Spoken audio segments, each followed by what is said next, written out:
Πετρέλαιο δεν έχουμε, ή τουλάχιστον μέχρι τώρα δεν έχουμε βρει παρά ελάχιστα. 1, 2, 3.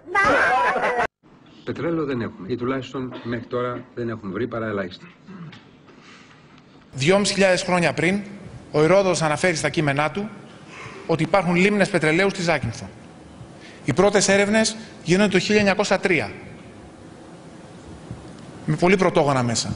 Στη συνέχεια έρχονται στην Ελλάδα όλες οι μεγάλες εταιρείες. Η ΕΣΟ, η Τέξακο, η Σέβρον, η BP. Κάνουν έρευνα τη δεκαετία του 60 και του 70, προσπαθώντας να βρουν μεγάλα κοιτάσματα τα οποία δεν αποδεικνύονται. Το μοναδικό κοίτασμα το οποίο βρέθηκε ήταν αυτό του Πρίνου και της Νότιας Καβάλας στη Βόρεια Ελλάδα. Στη συνέχεια η σκητάλη περνάει στη ΔΕΠ, τη Δημόσια Επιχείρηση Πετρελαίου, η οποία διενεργεί 73.000 χιλιόμετρα σεισμικών ερευνών, κάνει 73 γεωτρήσεις, με αποτέλεσμα να βρεθούν 2 μικρά κοιτάσματα του Κατακόλου και της Επανομής. Το 1981 βρέθηκε το Κατάκολο.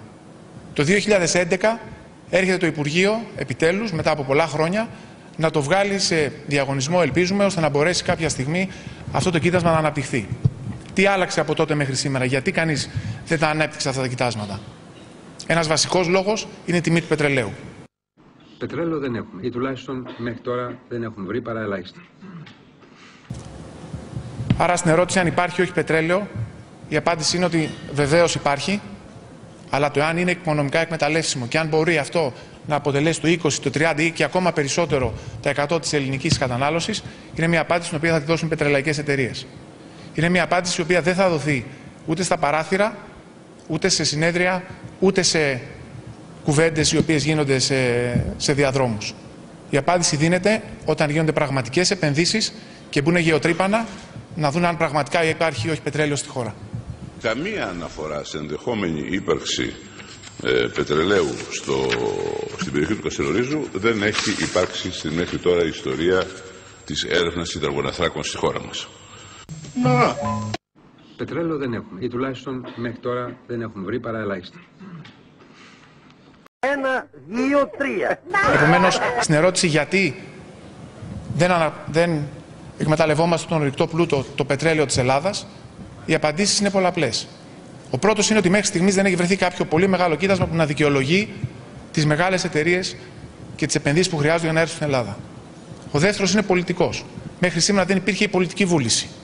Ελπίζουμε αυτό να αλλάξει με τη σημερινή κυβέρνηση. Ο τρίτος είναι η τιμή του πετρελαίου και ο τέταρτος είναι η τεχνολογία.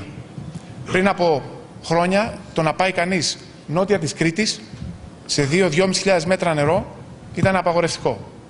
Σήμερα είναι κάτι το οποίο είναι απόλυτα εφικτό και ήδη σε πολλές περιοχές του κόσμου αυτές είναι οι χώρες και οι περιοχές οι οποίες έχουν το μεγαλύτερο ενδιαφέρον.